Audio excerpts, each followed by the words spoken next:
Hi, Ming. Hello, Prue. How are you doing?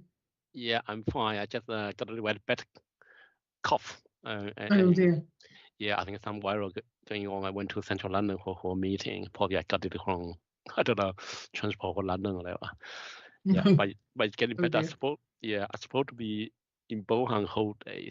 Very Oh yes. rare, very rare for Mountain Academy Trust to ask me to go into observe lesson and teaching and learning. All right. Mountain Academy Trust now they don't normally do that. I didn't go, but I will go tomorrow. Okay. Two-day event. Interesting. Yeah. How's Mm. Liverpool? Very interesting conference. We had a very a sort of bonding session this afternoon on the National Audit Office report on SEND, Oh, okay. which was Yeah. uh, Yeah. yeah. There's a lot of people who are worried that they're not on the right trajectory and that the DfE will not give them their next payment. I think many of them. I think Yeah. many of them. Yeah, Yeah. we've got But ours though, so I gather. yeah. Yeah. Yeah. Right, we're live Oh, now. okay. Right.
Okay, good evening, everyone, and welcome to this meeting of the Council's Executive. My name's Stephen Conway. I'm the leader of the Council and Executive Member for Housing, Partnerships and the Local Plan, and I'll be chairing the meeting. And I have to begin with the normal housekeeping rules. There are no fire drills planned this evening. So if the fire alarm sounds, I think you would be very well advised to leave the building via the nearest exit and gather at muster point 2, which is located in the car park at the rear of the building. Please ensure any mobile devices or mobile phones are switched off. And if you're participating via Teams, which some people are this evening, when you're not speaking, please mute your microphones. And please note that the meeting is currently being webcast live. I'm now going to introduce the officers who are present, and then I will ask the executive members who are with us this evening to introduce themselves. I'm going to start over on the far side of the room. Over there is George Framelico, who I think you can all see from where you're sitting. George is the Director of Place and Growth. We also have Priya Patel from Democratic Services, Susan Parsonage, the Chief Executive, Andrew Moulton, who's the Assistant Director of Governance, that's his title, I always call him the Monitoring Officer, and Graham Ebers, who's the Assistant he's the Deputy, I'll get there in the end. He's the Deputy Chief Executive and the Chief Finance Officer. Jordan has arrived just in the nick of time, almost in the nick of time, but he's very welcome here. So, no, don't worry. I understand exactly why you've had to come hot foot from work. We're going to start then the introductions to executive members with David over there to give Jordan a chance to get his breath. I'm David Hare. I'm Executive Member for Adult Services, Health and Wellbeing. Good evening, I'm Rachel Bishop-Firth and I'm the Executive Member for Resident Services, Inclusion and Fighting Poverty. Good evening, I'm Imogen Shepherd-Bay. I am the Executive Member for Finance and Governance. Thank you. Perfect timing. Good evening. I'm Jordan Montgomery. I'm the Executive Member for Environment and Climate Emergency. Splendid, thank you very much. Now, we have some apologies for absence, I'm afraid. Mark Ashwell is unable to be with us. He's involved in council business elsewhere. Prue Bray will be attending remotely. Prue is there, we can see her from her hotel room in Liverpool. She's at a conference for the council. But I'm very pleased she's going to be with us remotely. Martin Alder submits his apologies. Martin Alder is unable to be here, unfortunately, this evening because of a prior commitment. Okay, so I'm going to next ask if everyone is happy for me to sign the minutes as a true record of our last meeting. I see a few nods, so I'm assuming everyone is happy with that. Excellent, thank you. I'll just sign those. Pass them along here. They'll make their way to Priya. Thank you. So the next item is any declarations of interest on any items we have on the agenda. Are there any declarations of interest? I don't think there's anything I could see that's likely to be troublesome on this agenda, so thank you for that. Now, I get to make a brief statement before we move into question time. And this is the first executive meeting since the untimely passing of our friend and colleague Paul Fishwick, who received warm tributes from all parts of the chamber at last week's full council meeting. I've asked Martin Alder to become the new executive member for Active Travel, Transport and Highways. And although he cannot be here this evening due to another commitment, I welcome him to the executive and I'm looking forward very much to working with him. As the question at this evening's meeting relating to the Shinfield Community Flat has been withdrawn, it might be helpful if I updated the executive on the current situation. The community flat is a property held in the housing revenue account. which is responsible for the housing owned by the council. That it has been used as a community facility rather than as a home is therefore somewhat anomalous. Given the critical shortage of affordable housing and the length of the waiting list, we decided that repurposing the flat as much needed family accommodation was the right thing to do, the best course of action. I appreciate that some local residents lament the loss of the flat as a community facility, but we have sought to mitigate the impact on users by finding alternative venues for the activities that took place in the community flat. The building has required some work to remedy a structural defect, and that work is currently ongoing. We expect it to be finished in time for a family to move in early in the new year. I wish also to update the Executive on the work of our officers on expanding provision for Muslim burials in the borough. At last week's council meeting, Councillor Basit Alvi asked what the council was doing to address the critical shortage of Muslim burial plots. Over the last week, I've also been approached on the same subject by Muslim community groups and by the MP for Woodley and Earley. Last Thursday, when Basit asked his question, only one plot remained. I'm pleased to report that our officers have now secured an additional 9 Muslim burial spaces at Shinfield Cemetery. It may be possible to add 2 more over the next month. A further 10 spaces have been identified at St Sebastian's, where there are currently no Muslim burial plots.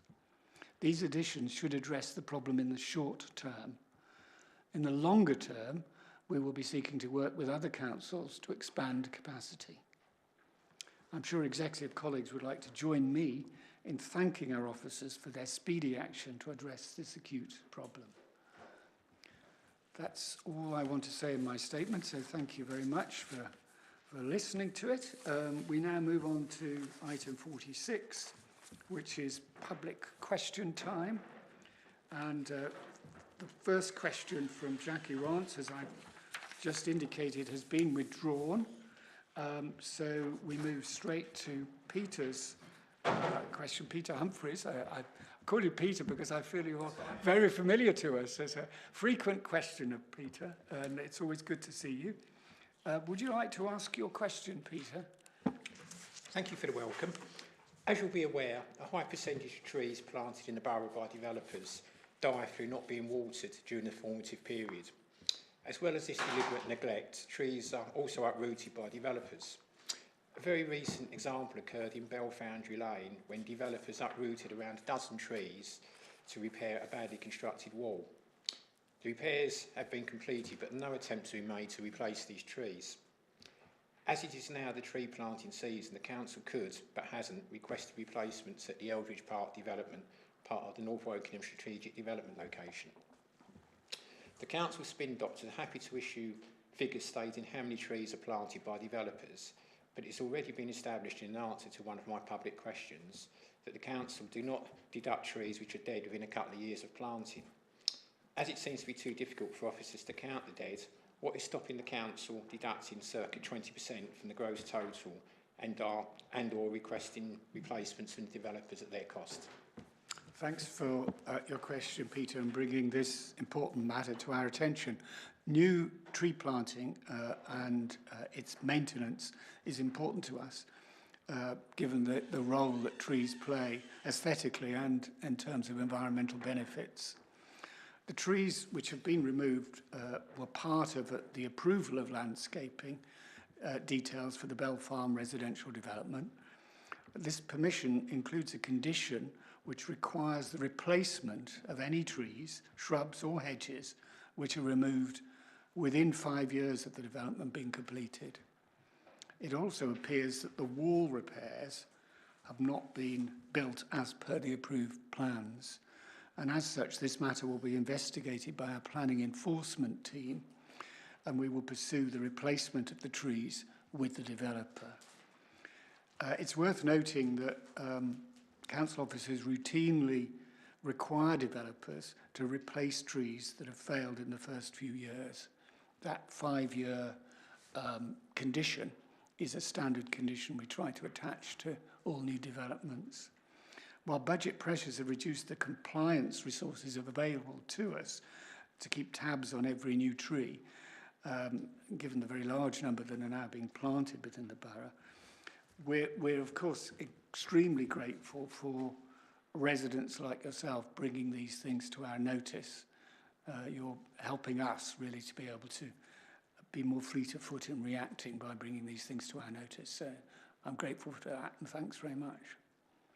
Do you have a supplementary question, Peter? I've always got one of those. Of course. I thought it was a waste of time asking, but I'm still going to ask. Oh, thanks very much for that, and it's quite an encouraging answer. And I say that particular road, North Woking Distribution, there are several dead trees all along it, so it's definitely an area the council could focus on in the future. But following on from my initial question, and it could well be the guy sitting next to you might be the person to answer it, carbon sequestration is listed as a priority area in this council's target of achieving carbon neutrality by 2030. As the calculations are currently overstating the number of new trees therein, how much longer will it take to reach the target if the true net increase in trees is substituted for the current inflated figure of trees planted? Well, I will invite Jordan to say anything he wishes to add, but it's worth going back to the answer to your original question, Peter, which is that there shouldn't be an overall loss of trees because we're seeking replacement trees where trees die. So those figures should remain unchanged because we should be replacing trees or requiring developers to replace trees as they die in that period of the first 5 years when they're most prone to die. Is there anything you wanted to add to this? I don't think there's probably much. Not much, no.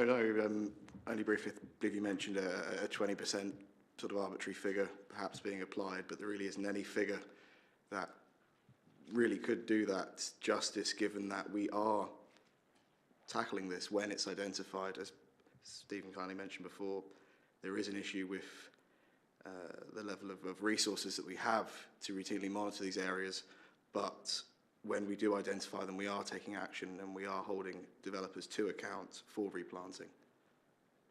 Thanks. Thank you both for that. Thank you, Peter. And as I say, good to see you, and carry on the work of drawing our attention to any of these tree losses. Absolutely. Thank you.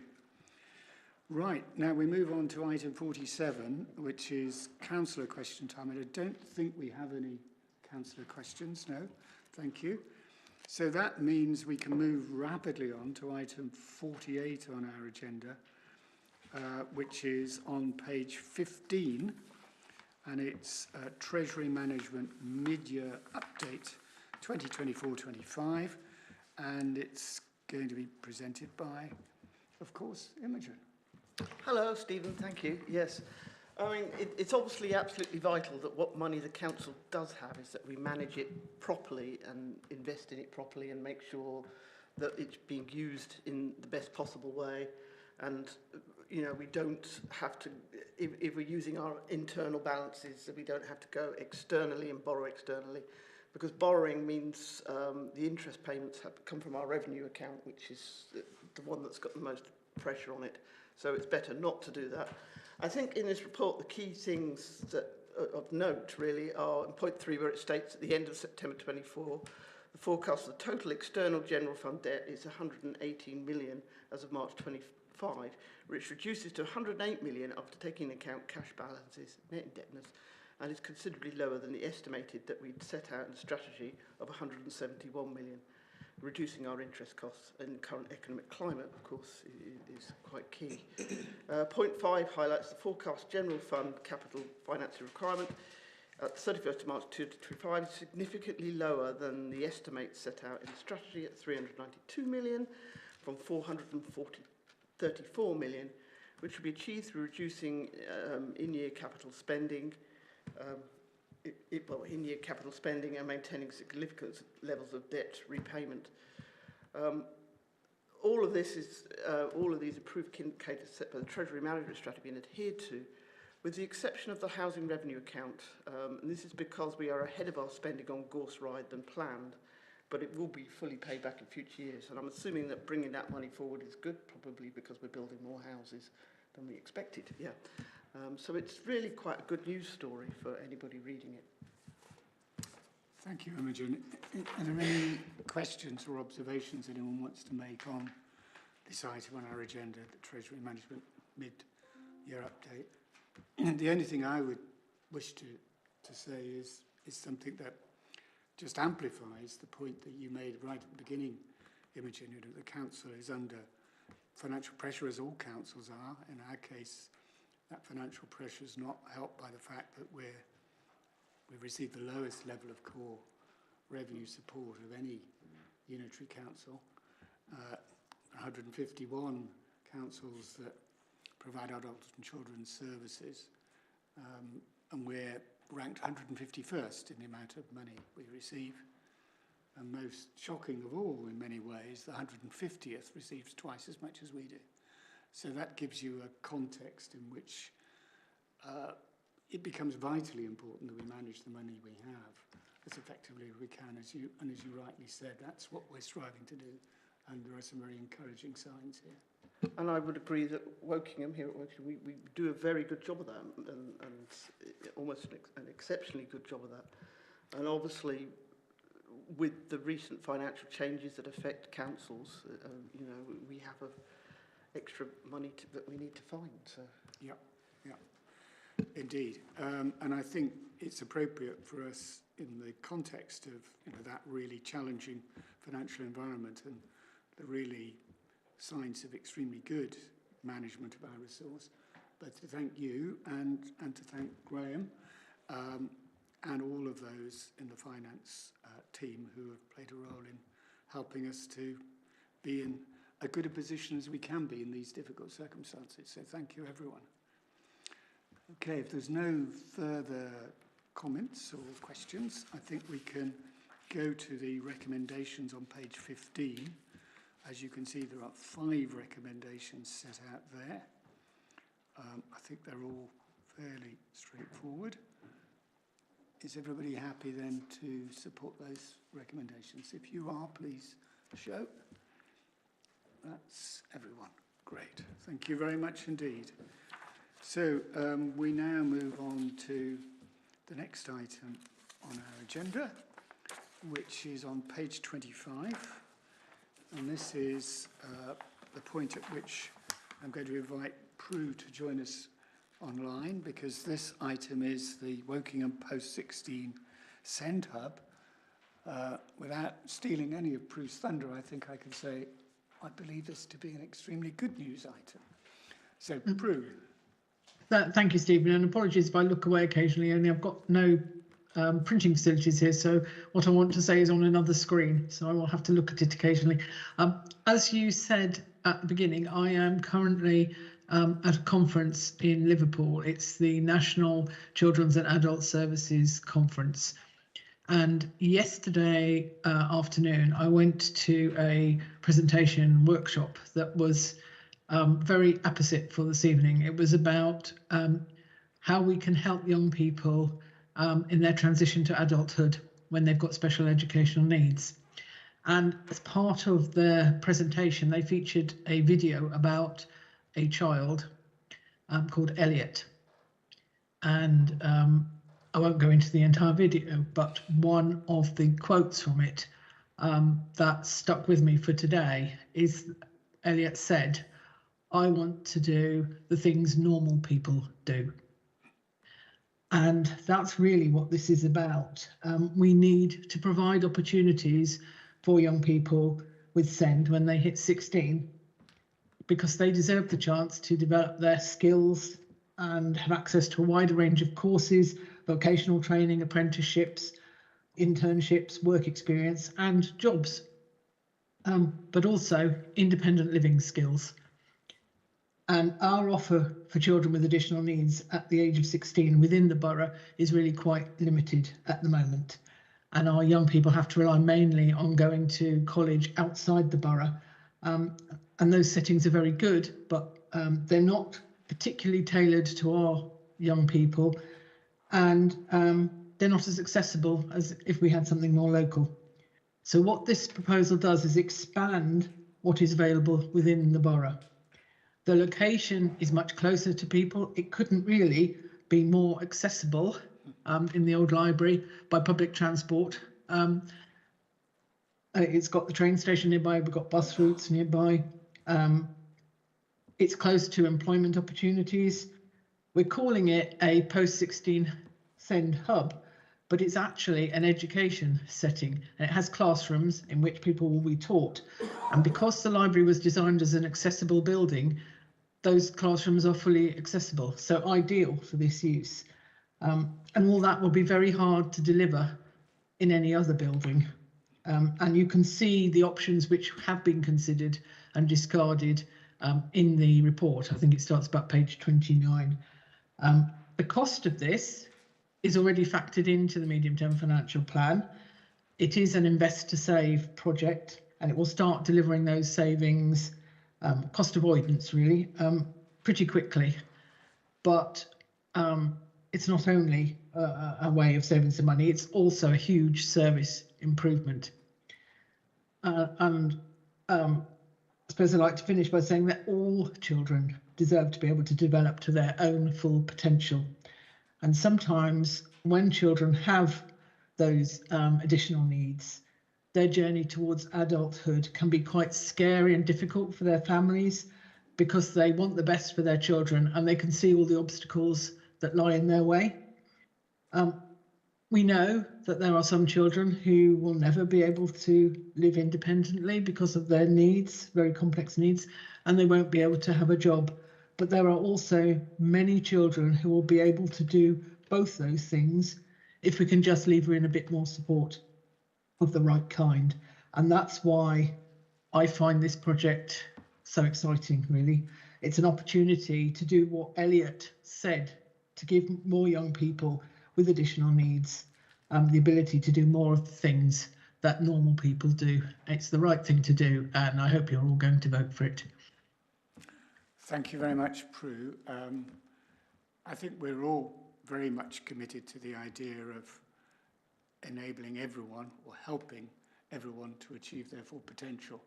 And this is very much about what this project is striving to do. I think it's an incredibly welcome addition to the kind of support we give to SEND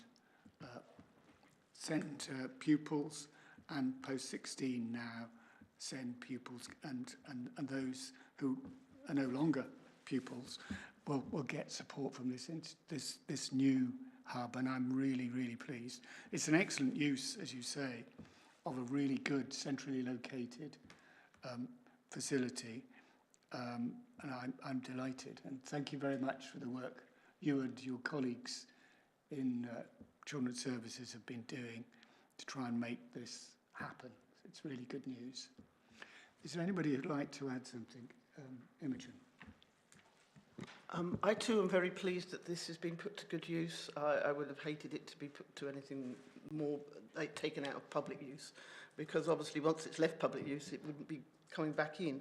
And the value of this property is its physical location in the middle of the town. That's probably its main value, as well as being accessible, and it's got solar panels and it's in a good all-round condition. And I think most people would really like to see it being bought. And this is a good and noble cause. I mean, economically, if these children become economically independent, that would be great. They're able to get work.